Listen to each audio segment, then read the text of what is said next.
Alright, so I got the model here. I'm going to start taking this clay and form it around here to form my seal around the whole object. Basically I have to create a seal around this whole area here. So when I put my walls up, the silicone will have a place to form around this model. So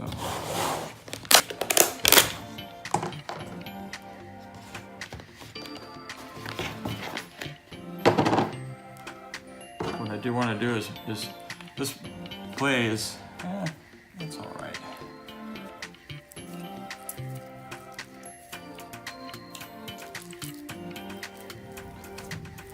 So I got the clay ball and I'm just sort of working together.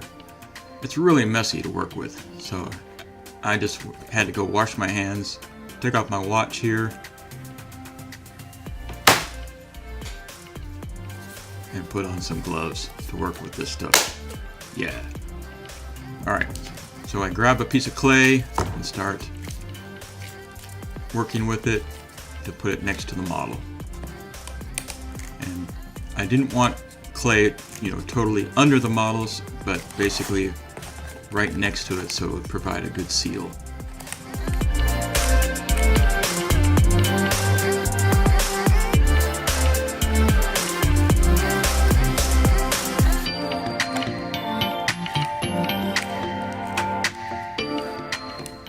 And typically this is the longest part of doing this kind of thing, especially with a clay mold. Essentially what I'm doing is wanting to create a 90-degree surface out from the original model. So I'm just sort of visually put in my mind where the line of the mold was going to be, and was taking the clay and matching it to it. So I'm just trying to get it roughed in here, and right now I'm just sort of putting a little of this clay underneath these wings so they'll provide a good support for that really thin flange or wing. I'm calling it a wing there.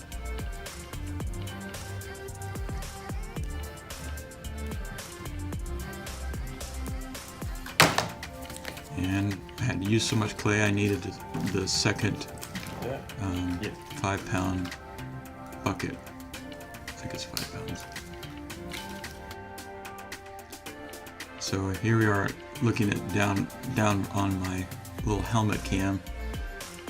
Sorry for the shakiness, but trying to do my best, trying to keep the shakiness to a minimum. So yeah, I'm just sort of pushing it in towards the original model and building up this one corner because I knew I needed it to have it much higher in this one end.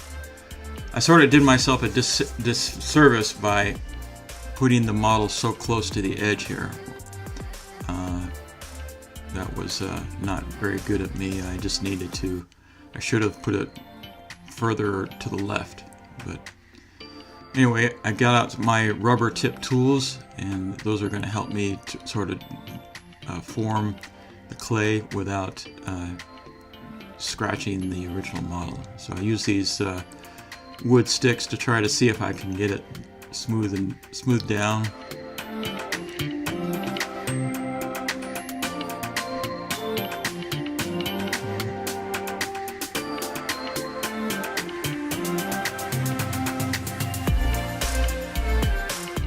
And I use this other tool I had for shaping Bondo and trying to use it, but it was doing alright, but not tremendously well.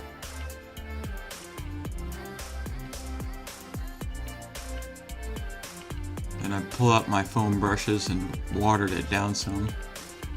Try to use this little spatula, which was kind of not strong enough to work with. I did okay, but not super good. And I said to myself, well, maybe I can just use my fingers.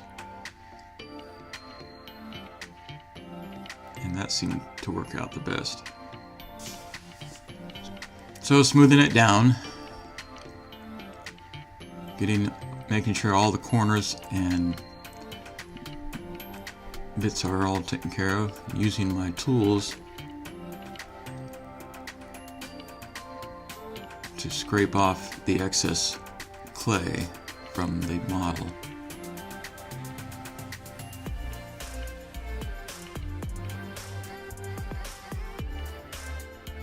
And some of these tools are nice and sharp, and others are stronger where you can sort of pull material away. Use a paper towel to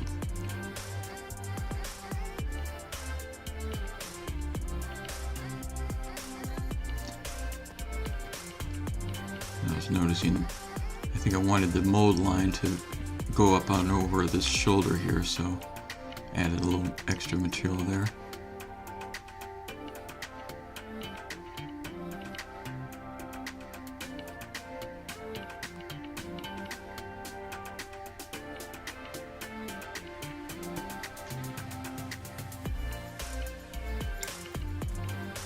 And I use my foam brushes with some water to wipe away a lot of the clay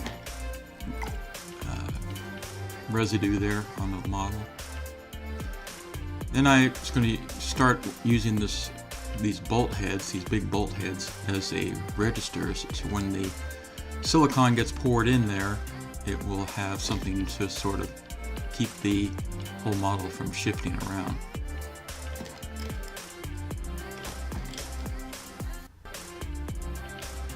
And so I tried using a smaller bolt head too.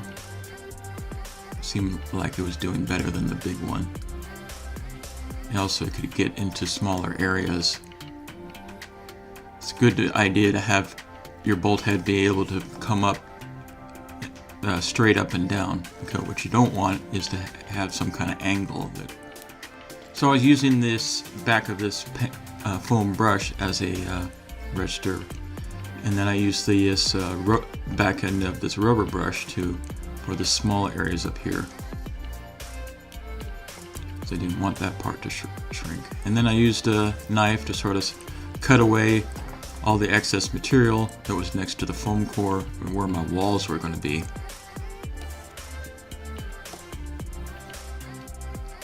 Remember to like and subscribe. See ya! So stay tuned for the next part.